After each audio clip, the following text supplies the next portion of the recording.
Hello everyone, I welcome you all for the video lecture in Java language. Let's discuss a topic, method overloading. In Java, we have method overloading, a feature which says that we can use the same function name by passing the different number of arguments, or either we can show difference in the data types passed.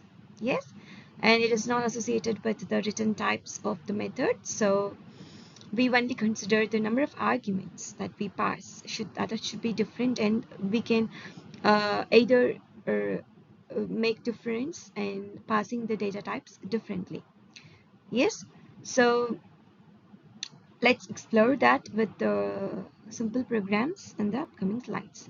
So we have methods have the same name but different in their parameters, and different number of parameters, different data types with parameters or both. It means if I have a function add passing arguments int a comma int b, and another function add, there I'm passing float a comma float b. Here two arguments we have passed, but we have showed the data types differently, so the function call will make the function to get called respectively based upon the difference in the data type mentioned.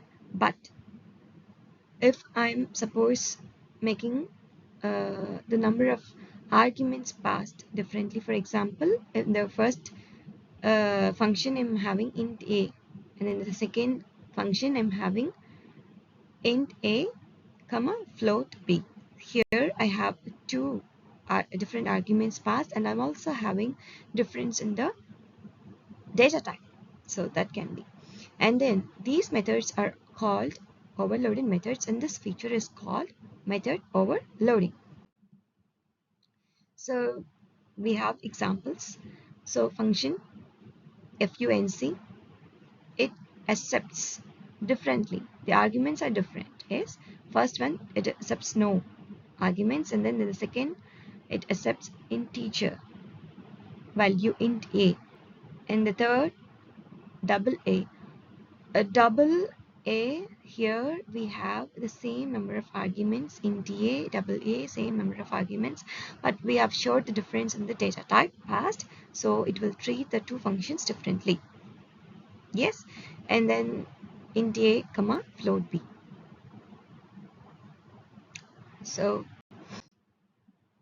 note, as I've already mentioned, the written type is not associated to the method overloading, whether it may be same or different. The Java will not consider the written type. Yes, so you cannot differentiate there and show the difference between the same method functions used.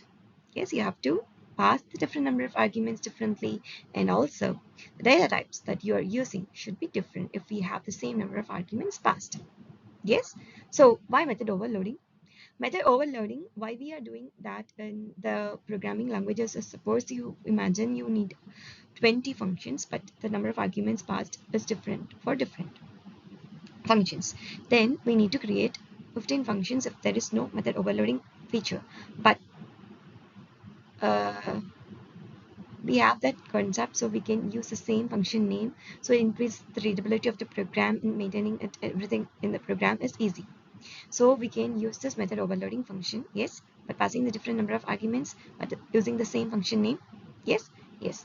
So we have explained that with the simple example here. Suppose you have to perform addition of the given numbers, but there can be different and the number of arguments passed. So for example, adding two numbers and three numbers for simplicity.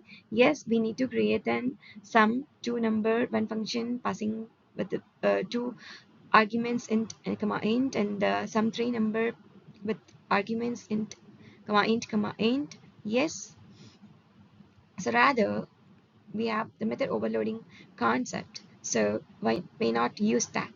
Yes, we can use the same function name, but we have the different number of arguments passed, so the function call identifies it differently, and that particular code will get executed, and it makes simple.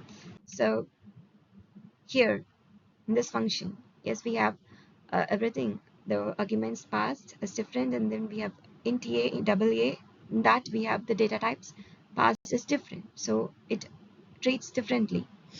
And the function calls scores the correct function. Yes. So let's discuss with by changing the number of parameters. So we have initially the class, and then the class name method overloading, and under that we have two functions. Yes, display by passing integer int a, and we have another display which accepts two integer values int a comma int b. So we have a main function, and at that we have two function calls, display 1 and display 1 comma 4. The display 1 will invoke the function display int a, and that particular there we have only one output statement which says arguments a that gets printed, and then we have display 1 comma 4. So the line execution after the main function.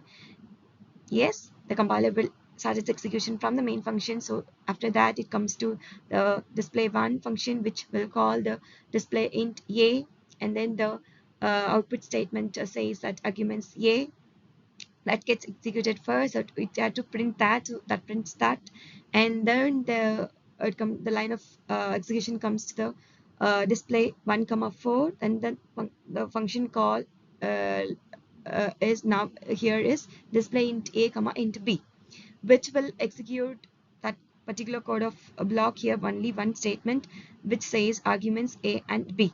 Yes, that gets printed. Yes, and then coming to the end of the program, so we have only these two gets printed in the output screen. So by changing the data type of the parameters, let's look in another example.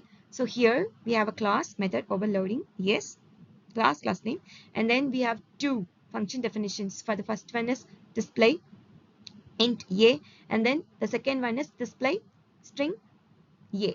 Here we have used the same method name, but we have showed the difference by passing different data type, but the number of arguments passed is only one, but there is difference in the data type passed, so it will identify it differently. Yes, the compiler will start its execution from the main function, so it comes to the main function, and then you have two function calls, display one and display hello. The display one will call display int a because it accepts the integer value, so one is an integer, so it goes there and it involves that function.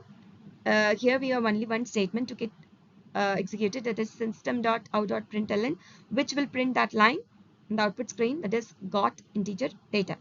And then coming to the line of control will come after the display one. It says display hello, so this will invoke the function display string a. Yes, and then it will print got string object a. So we have the output got string data and got string object. Yes, so understand one thing, that the execution will start from the main, and then whatever the lines of it will do by line execution. So whenever it sees any loop or this thing, yes, it will the line of control will loop it again iteratively, or either when it sees in any function call, that particular function will get invoked, and that particular code of block under that function will get executed. Yes, and again the function execution starts from the function call. Yes, and then coming to the end of the program, till then it will do the execution.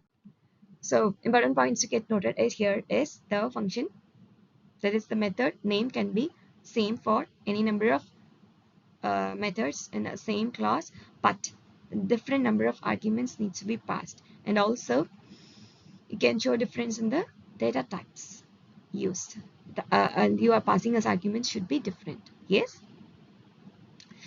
and the method overloading is not associated with the return type, so whether we use the same return type or different return type, that is not considered. Yes, you can only show two differences, that is the number of arguments passed should be different, or either if we have the same number of arguments, then there should be difference at least in the data type. Yes, and if we have int a, string a, okay. If we have int a comma int b, then string a in another function, that is also accepted. Yes. Now, any doubts, please comment below. And coming to the end of the session, hope you enjoyed the video. Let's discuss another topic in the upcoming videos. Thank you all.